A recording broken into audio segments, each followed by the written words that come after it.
Hello students, welcome to the Inspire Academics. I am Siddharth Bhaskar and today I am discussing about chemical reactions and equations. आप लोगों को पता होगा इसमें मैं ऑलरेडी 4 से 5 वीडियोस कर चुका हूँ। वो क्लासेस जाके देख लेंगे सबसे पहले। उसके बाद आज ये क्लास जो है वो लास्ट होने वाली है। ओके, ये लास्ट क्लास होने वाली है इस चैप्टर की। ये खत्म हो जाएगा इसके बाद। तो कुछ इसमें प्रैक्टिस भी करवाऊंगा मैं, और कोई डाउट होगा तो कमेंट सेक्शन में आप लिख सकते हो। उसका भी मैं अलग से एक सेपरेट वीडियो या शॉर्ट वीडियो में मैं आंसर कर दूंगा। ओके, तो स्टार्ट करते हैं आज का।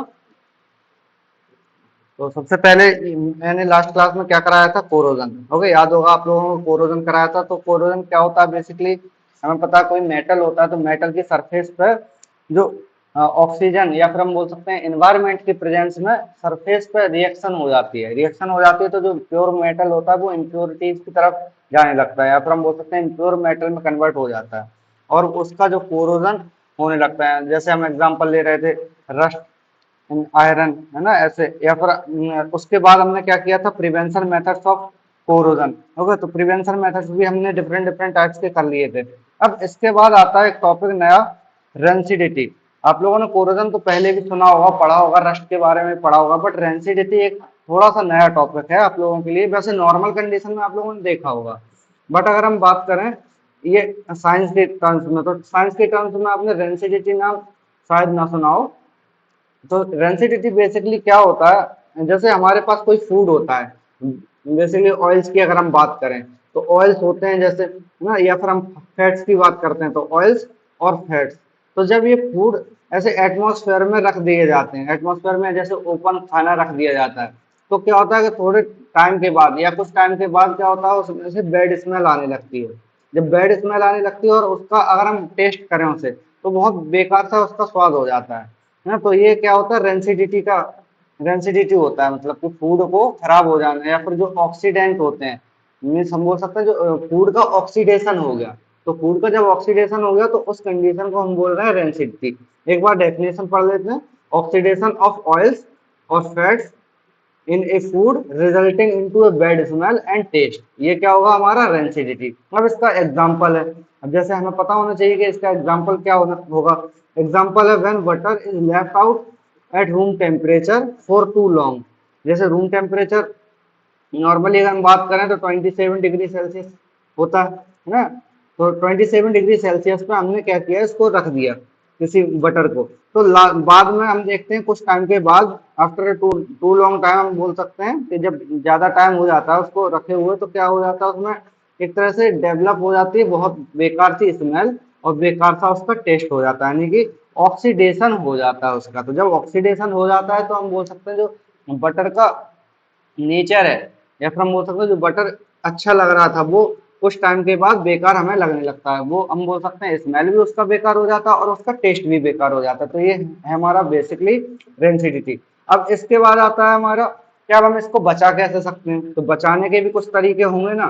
जैसे कोई सी चीज है, जैसे मेटल को हमने क्या किया था, इलेक्ट्रोप्लेटिंग कर दी थी, या फिर किसी को पेंट कर दिया था ना, किसी भी चीज का, तो हम लोग उसको भी बचा रहे थे। वैसे हम अपने फूड को भी तो प्रिवेंट कर सकते हैं, है ना।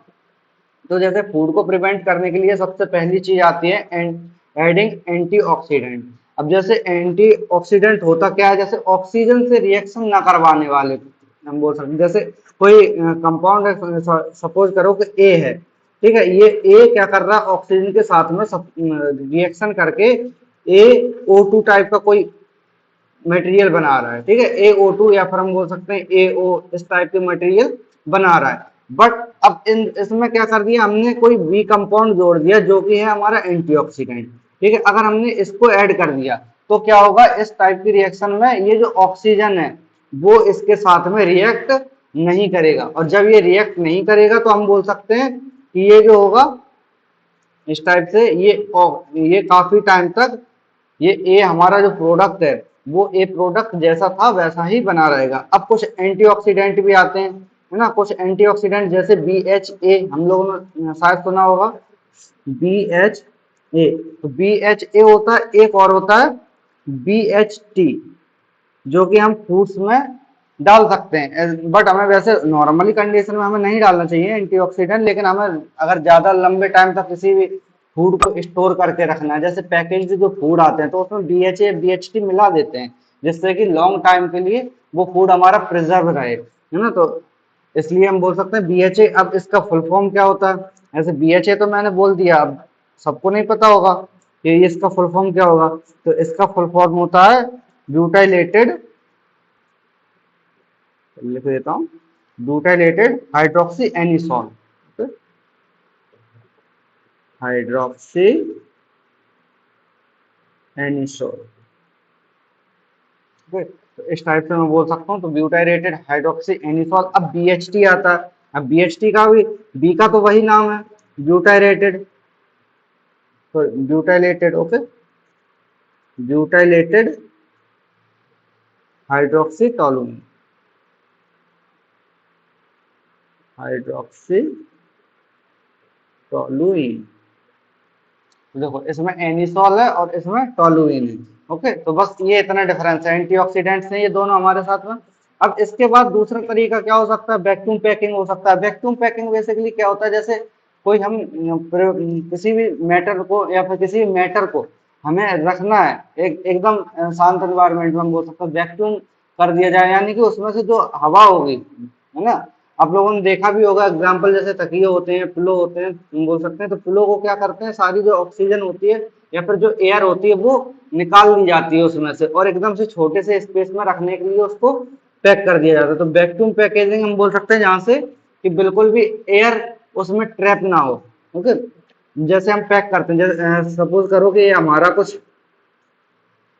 टॉय है या फिर हम बोल सकते हैं कोई फूड है, अगर हमने इसको इस टाइप से प्रिवेंट किया तो इसमें तो ऑक्सीजन और ये सारी हम बोल सकते हैं जो एयर होगी वो यहाँ पे प्रेजेंट होगी। बट अगर हम दूसरी कंडीशन हम बोल सकते हैं ये इसी टाइप का सेम टॉय या फिर हम बोल सकते हैं फूड है, और मैंने इसके ऊपर जस्ट इसकी ऐसे चिपकते हुए इतना जितना गैप दिख रहा है ना, इतना भी नहीं, बिल्कुल भी ऐसे एकदम लेयर ही बना दी उसके ऊपर इस टाइप से, ओके। तो इस टाइप से हमने क्या किया, इसमें बिल्कुल भी ऑक्सीजन या फिर एयर का ट्रैप नहीं होना, और उसको हमने एकदम पैक कर दिया। तो उसको हम बोल रहे हैं क्या, वैक्यूम पैकिंग, ओके। तो वैक्यूम पैकिंग करके भी हम इसको प्रिवेंट कर सकते हैं। तीसरा हो सकता है रिप्लेसिंग एयर बाय नाइट्रोजन। जैसे हमारे पास जैसे वैक्यूम पैकिंग कर रहे थे, तो वैक्यूम पैकिंग में हम बोल रहे थे कुछ भी हम ऐड नहीं कर रहे थे, यानी कि एयर जो है उसको भी रिमूव कर दिया।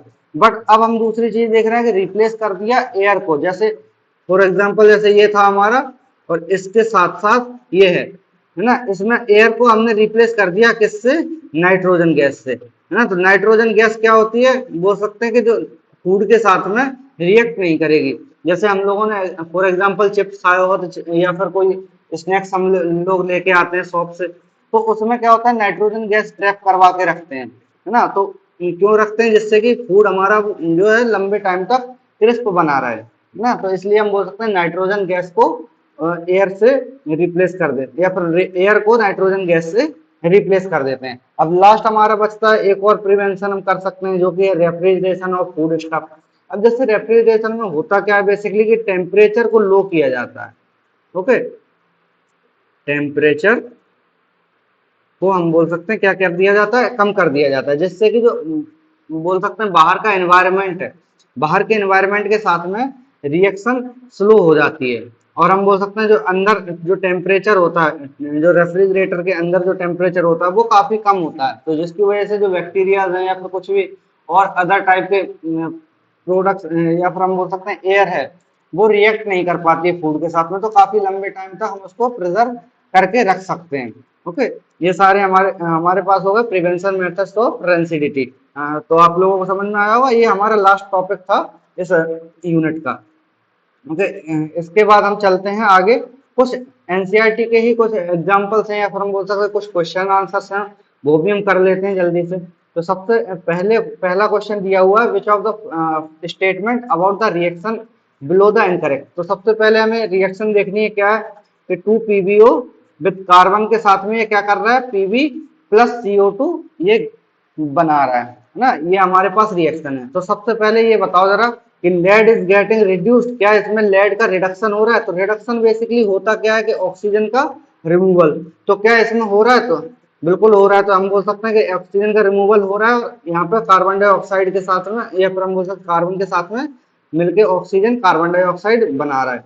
अब दूसरी चीज हमारे पास है carbon dioxide is getting oxidise, ये भी होगा क्योंकि हमें पता है कि ऑक्सीडेशन क्या होता है, तो ऑक्सीडेशन हमें पता है क्या होता है कि ऑक्सीजन का एडिशन। ओके, तो इस टाइप से हम बोल सकते हैं ये भी सही है और दूसरा भी सही है। अब थर्ड बचता है हमारे पास के कार्बन इज गेटिंग ऑक्सीडाइज, क्या कार्बन ऑक्सीडाइज हो रहा है? बिल्कुल नहीं हो रहा है, तो ये हमारा गलत हो जाएगा। कार्बन ऑक्सीडाइज कैसे होगा? Okay, carbon dioxide is getting oxidise हम बोल सकते हैं, या फिर carbon is getting oxidation oxidise. Okay, एक ओके, तो सबसे पहले हम बोल सकते हैं क्या है कि इसमें कार्बन इज गेटिंग ऑक्सीडाइज बिल्कुल नहीं हो रहा है। अब इसके बाद लास्ट में हमारे पास बचता है एक और, lead oxide is getting reduced. अब लेड ऑक्साइड कैसे रिड्यूस होगा? नहीं हो रहा है इसमें भी, है ना। तो अब हम इसके एग्जांपल्स हमें पता है कि 1 और 2 है, तो हम इसका आंसर करेंगे 1 और 2, या फिर हम बोल सकते हैं A और B। ओके, तो अब इसके बाद आता है हमारा सेकंड क्वेश्चन। तो सेकंड क्वेश्चन क्या है? Fe2O3, जो कि हमें पता है क्या होता है, रस्ट का फॉर्मूला है। अगर हम इसमें डॉट XH2O लगा दें, जैसे फॉर एग्जांपल अगर हमारे पास ये दिया हुआ है, तो ये रिएक्शन है, तो हमें इसमें करना क्या है? Above reaction is an example of, मतलब कि हमें रिएक्शन बताना कि ये कुछ टाइप की रिएक्शन है। तो Fe2O3 प्लस 2Al, ये क्या कर रहा है? Al2O3 और Fe, ये हमारा प्रोडक्ट बना रहा है। अब हम बोल सकते हैं Fe2O3 प्लस Al गिव्स क्या दे रहा है? Al2O3 plus 2Fe। ओके, तो इसने ये किया। अब हमारे पास है चार ऑप्शन में से सबसे पहले कॉम्बिनेशन रिएक्शन। क्या ये कॉम्बिनेशन रिएक्शन होगी? ये कॉम्बिनेशन रिएक्शन बेसिकली होती क्या है? कोई दो टाइप के रिएक्टेंट होंगे, दो टाइप के रिएक्टेंट किसी एक सिंगल प्रोडक्ट को फॉर्म करेंगे, या फिर हम बोल सकते हैं दो या दो से ज्यादा भी टाइप के रिएक्टेंट हो सकते हैं, बट वो सिंगल या फिर डबल टाइप के, यानी कि हम बोल सकते हैं मर्ज होता है रिएक्टेंट का, बट इसमें तो मर्ज हो ही नहीं रहा है। अब दूसरा हमारे पास तो ये हो जाता है हमारा गलत पहले, तो दूसरे पास दूसरा ऑप्शन क्या है? Double displacement reaction. तो इसमें डिस्प्लेसमेंट रिएक्शन क्या होती है सबसे पहले ये समझो, है ना। डिस्प्लेसमेंट रिएक्शन में बेसिकली होता क्या है कि एक जो मेटल होती है वो दूसरे मेटल को रिप्लेस कर देता है। तो वैसे हम देख सकते हैं क्या ये रिप्लेस कर रहा है? एल्यूमिनियम ने Fe को रिप्लेस किया, और Fe ने हम बोल सकते हैं कि रिप्लेस किया एल्यूमिनियम को, है ना। तो इस टाइप से हम बोल सकते हैं क्या ये डबल डिस्प्लेसमेंट रिएक्शन होगी? तो हम बोल सकते हैं बिल्कुल ये हो सकती है। ओके, तो डबल डिस्प्लेसमेंट रिएक्शन हो सकती है, बट इसमें एक प्रॉब्लम है कि हमारे पास जो डबल डिस्प्लेसमेंट रिएक्शन होती है उसमें हम क्या बोलते हैं कि इसके पास भी कोई ना कोई, जैसे Al2 मान लो, Al2O3 या फिर कुछ और सब्सटेंस होना चाहिए था, तब हम इसको बोलते हैं क्या? Double displacement reaction.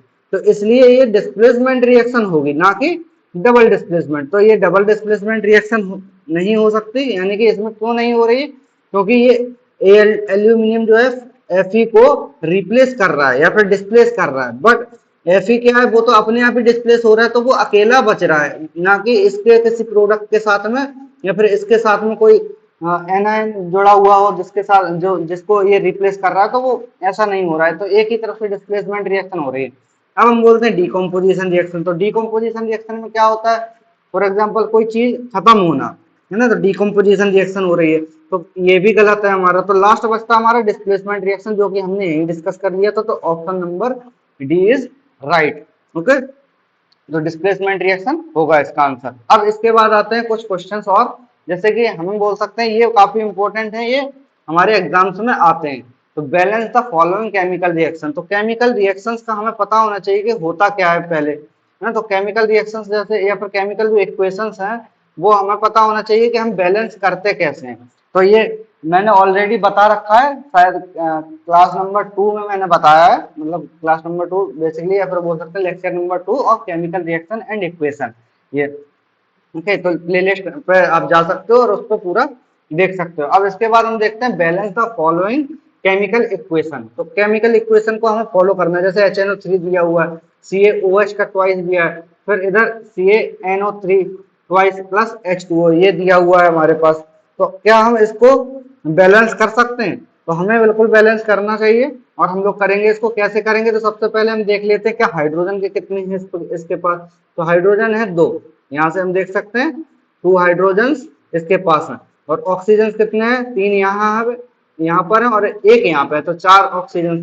और यहाँ पे कितने ऑक्सीजन है? हम बोल सकते हैं 6 और 1 7, ओके, इस टाइप से हम बोल सकते हैं। अब इसके अलावा हमें हमारे पास जो हाइड्रोजन है वो कितने हैं, 2 हाइड्रोजन है, और यहाँ पे हाइड्रोजन के नंबर भी 2 है हमारे, है ना।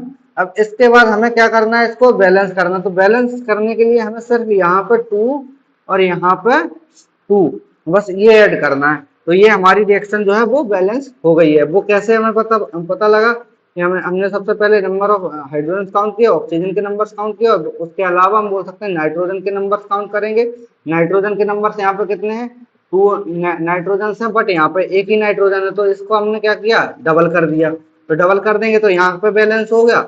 अब इसके बाद हमें पता है कि हाइड्रोजन के नंबर्स कम ज्यादा हो रहे हैं, तो फिर हमने इसको भी बैलेंस करने के लिए इधर भी 2 का प्रयोग, या फिर हम बोल सकते हैं 2 का यूज किया है। तो ये दोनों तरफ से ये रिएक्शन बैलेंस हो गई। ओके, इसके बाद हम नेक्स्ट बैलेंसिंग रिएक्शन देखेंगे। ये मिटा देता हूँ मैं। इसके बाद है ये रिएक्शन हमारे पास NaOH प्लस H2SO4, ये क्या कर रहा है, रिएक्शन दे रहा है Na2SO4 प्लस H2O। तो ये रिएक्शन है हमारे पास। तो इस रिएक्शन को हम जैसे कैसे कर सकते हैं बैलेंस, तो इसमें बहुत कुछ ज्यादा नहीं करना है हमें। इसमें भी हमें 2 यहाँ पे ऐड करना है और 2 यहाँ पे ऐड करना है। फॉर्मूला सारे सेम लगाएंगे हम लोग। तो 2 NaOH plus H2SO4 Na2SO4 plus 2H2O ये हमारा बन गया। अच्छा, कमेंट में मुझे ये बताना कि ये किस टाइप की रिएक्शन है। ओके, मतलब कि जैसे अभी मैंने इसके पहले एमसीक्यू कराया था, तो उसमें दिया हुआ था कि displacement reaction, double displacement reaction, combination reaction, या किसी अदर टाइप की रिएक्शन है, तो वो कमेंट में आप लोग बताना।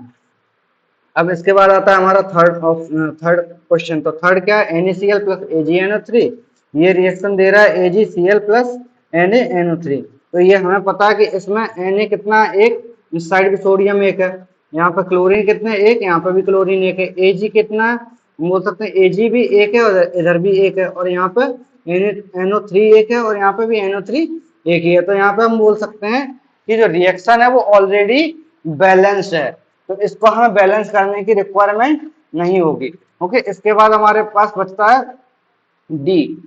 तो ये लास्ट क्वेश्चन है इसका। तो इसके बाद हम बोल सकते हैं कि BaCl2 plus H2SO4 gives BaSO4 plus HCl। तो ये रिएक्शन हो रही है हमारी। तो जब हम इस रिएक्शन को करवा रहे हैं तो इसमें हमें ओनली 2HCl हमें यहाँ पर करना है, यानी कि 2 ऐड कर दिया, ये रिएक्शन अब बैलेंस है। इसी टाइप के क्वेश्चंस कुछ आते हैं एग्जाम्स में। ओके, तो यही आपको वहां पर करना होगा।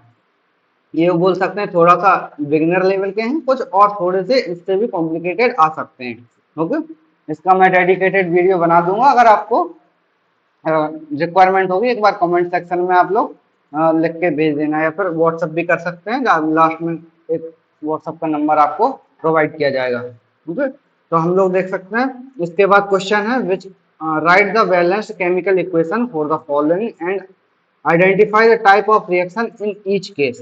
तो सबसे पहले हमारे पास क्या करना है, हमें रिएक्शन को बैलेंस करना है।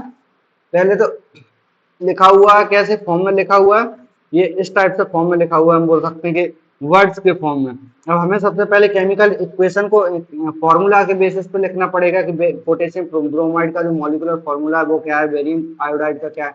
तो उस टाइप से पहले हम लिखेंगे, फिर उसके बाद उसको बोल सकते हैं कि बैलेंस करेंगे, तब उसके बाद लास्ट में हम बताएंगे कि ये रिएक्शन किस टाइप की रिएक्शन है। ओके, तो हम लोग कर लेते हैं सबसे पहले इसको, रिएक्शन को। तो सबसे पहले दिया हुआ क्या है, पोटेशियम ब्रोमाइड। ओके, तो पोटेशियम ब्रोमाइड का हमें पता है क्या बुलाते हैं हम पोटेशियम ब्रोमाइड को, मैं एक बार लिख देता हूँ, KBr। अब ये किस कंडीशन में, एक्वस, अगर इस इक्वेशन में दिया हुआ है तो हमें ये भी लिखना कंपलसरी हो जाता है। ओके, प्लस दूसरा क्या है, बेरियम आयोडाइड, तो BaI, ये भी एक्वस है। ये क्या कर रहा है, रिएक्शन दे रहा है 2Ki, या फिर हम बोल सकते हैं Ki, या फिर potassium iodide plus BaBr2। Okay, तो ये रिएक्शन हमारा ये दे रहा है। तो इस यहाँ पे क्या सॉलिड और ये क्या है एक्वस। तो इस टाइप से हमारे पास रिएक्शन है। अब इस रिएक्शन को हमने लिख लिया, अब हमें करना है इसको बैलेंस। तो बैलेंस कैसे करेंगे, वही सेम टेक्निक हमारी। तो जैसे हम बैलेंस करने का ट्राई करेंगे तो सबसे पहले यहाँ पे लगा देंगे हम 2। ओके, BaI2 ये होता है इसका। ठीक है, तो इसको हमने यहाँ पे 2 लगा दिया। अब इसके बाद हमारे पास बचता है यहाँ पे 2 आयोडीन हो गए, तो यहाँ पे भी 2 कर देंगे हम। तो अब ये हमारा बैलेंस रिएक्शन हो चुकी है। अब हमें पता है कि इसमें पोटेशियम बेरियम को ये क्या कर रहा है, रिप्लेस कर रहा है, और बेरियम जो है वो पोटेशियम को रिप्लेस कर रहा है इस टाइप से। तो ये जो डिस्प्लेसमेंट हो रहा है ना, तो डिस्प्लेसमेंट हो रहा है वो भी दोनों तरफ से हो रहा है, तो इसे हम क्या बोलेंगे, डबल डिस्प्लेसमेंट रिएक्शन। ओके, तो ये है हमारे पास double displacement reaction.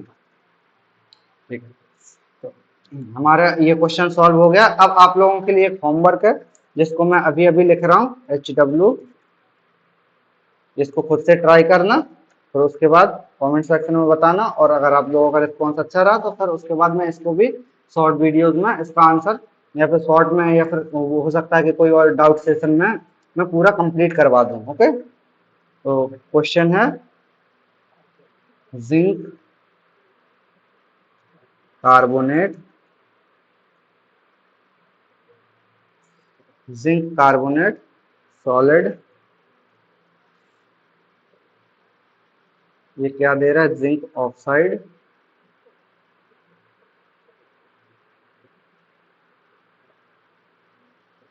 Zinc oxide solid plus carbon dioxide यानी CO2 गैस। ओके,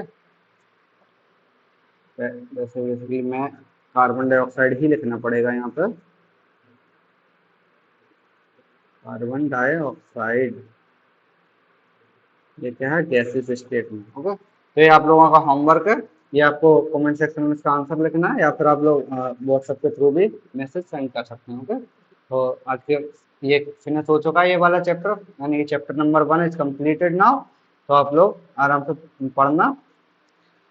तो थैंक्स फॉर वॉचिंग, और लाइक करना वीडियो को, चैनल को सब्सक्राइब करना, और मिलते हैं नेक्स्ट किसी चैप्टर में, या फिर डाउट सेशन में मिलते हैं हम लोग।